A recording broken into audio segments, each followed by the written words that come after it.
ఈరోజు జ్యూసీగా చికెన్ మునక్కాయ కర్రీ చేద్దామండి. చాలా టేస్టీగా ఉంటుంది, చాలా జ్యూసీగా కూడా ఉంటుంది, చాలా బాగుంటుందండి.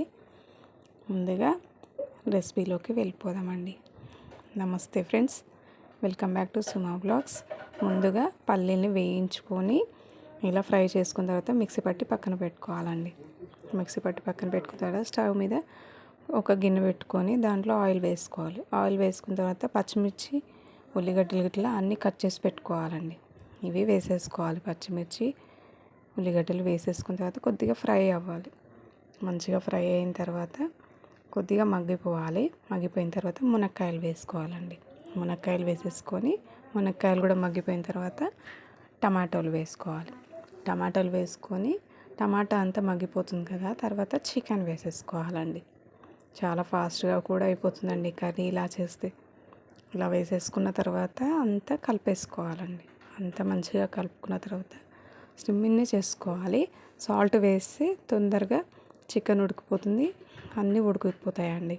కొద్దిగా పసుపు వేసుకోవాలి. పసుపు వేసుకొని అంతా కలిపేసుకోవాలండి.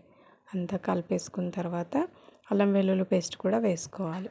వేసుకొని అంతా కలుపుకోవాలి. ఇలా కలిపేసుకొని కొద్దిసేపు మూత పెట్టుకున్న తర్వాత ఉడికిపోతుంది కదా, అప్పుడు కారం వేసుకోవాలండి.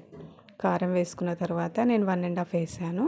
మీకు రుచికి తగినంత వేసుకోండి. అంతా కలిపేసుకున్న తర్వాత మనం ఇందాక పల్లి నూరు పెట్టుకున్నాం కదా, ఆ పేస్ట్ని వేసేసేయాలండి. ఇలా వేసేసి కొద్దిసేపు ఇది అంతా మగ్గిపోయేట్టుగా మంచిగా ఉడికేట్టుగా పెట్టుకొని మూత పెట్టుకోవాలి. మూత పెట్టుకున్నాక చూడండి ఎలా వచ్చిందో. ఆయిల్ పైకి తేలిన తర్వాత మీకు సరిపడినంత గ్రేవీ కావాలనుకుంటే కొద్దిగా వాటర్ వేసుకోవాలి. వాటర్ వేసేసుకున్న తర్వాత ఇలా చూడండి, ఇలా థిక్గా అవుతుంది. అయిన తర్వాత కొద్దిగా గరం మసాలా, కొద్దిగా కరివేపాకు కానీ కొత్తిమీర కానీ వేసుకోవాలండి. వేసేసుకొని చూడండి ఎంత బాగా స్మెల్ చాలా బాగా వస్తుందండి. ఒకసారి ఈ రెసిపీ ట్రై చేయండి. ఇలా సర్వింగ్ బౌల్లోకి తీసేసుకోవాలండి. ఇలా సర్వింగ్ బౌల్లోకి తీసేసుకున్న తర్వాత చూడండి ఎంత బాగుందో. ఇలా తీసుకున్న తర్వాత చపాతీతో కానీ పూరీలతో కానీ సర్వ్ చేసుకోండి. ఇలా చూడండి ఎంత బాగా ముక్కలు ఎంత బాగా ఉడికిపోయాయో చూడండి. చాలా ఫాస్ట్గా కూడా అయిపోతుందండి.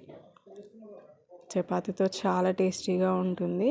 ఈ రెసిపీకి మీకు నచ్చితే లైక్, షేర్, సబ్స్క్రైబ్ చేయండి.